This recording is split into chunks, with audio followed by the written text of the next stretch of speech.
Plus, you know, clownin playing the dozens. Plus, you know, clownin playing the dozens. Plus, you know, clownin playing the dozens. Marshall and his cousin Shirley were riding on the school bus, you know, clownin playing the dozens. Slinging jokes at random people, laughing at their expense was a daily routine. Anybody who wanted to make a name for themselves had to jump in. But you gotta be careful with roast sessions, not everyone can take a joke. Some people too sensitive, weak sports.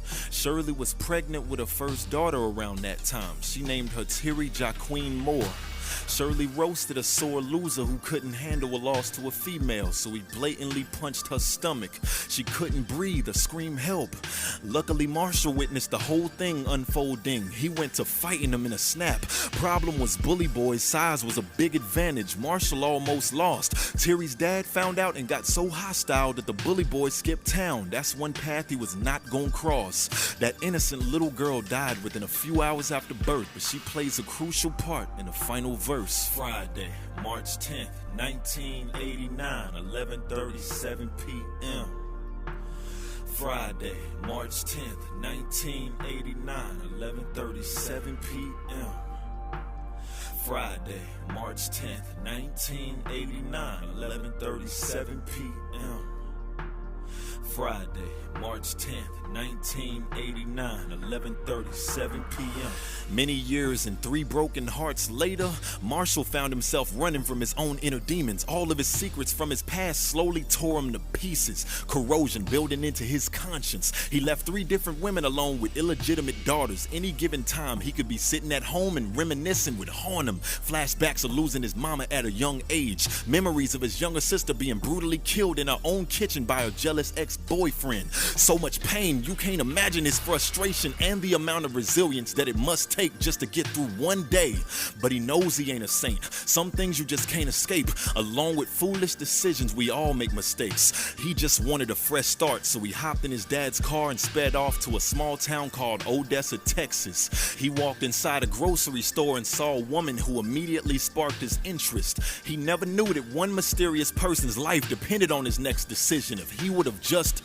Nah, I won't spoil the end, but just remember this was back in the gap. Friday, March 10th, 1989, 11:37 p.m. Friday, March 10th, 1989, 11:37 p.m. Friday, March 10th, 1989, 11:37 p.m. Friday, March 10th, 1989, 11:37 p.m. So there he was, standing in line with 2 options, capitalize or let time keep passing him by. He told me that her physical attraction was intimidating, but fortunately for him, they shared a mutual friend who was legit. She introduced them and then they got closer as time progressed. That woman's name was Miriam. Marshall liked her so much he would walk all the way from his house to her job just to walk her to her car after her shifts. She was quite impressed. They developed a bond and became official. Even their first names got the same initials, Eminem. How sweet is that? Unsuccessful attempts trying to conceive a family. Somehow Marshall lost his way and had a son behind Miriam's back.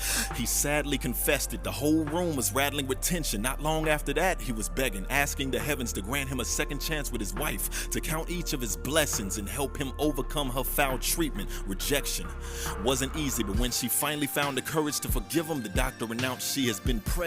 They gave life to her firstborn child in East Midland, Texas. Marshall already had a lot of children, but this one was different. He told me that I was born out of forgiveness. With Shirley's permission, he decided to name me after Te-Re JaQueen Moore. My name is Te-Re JaQueen Harris. This is where it begins. Friday, March 10th, 1989, 11:37 p.m.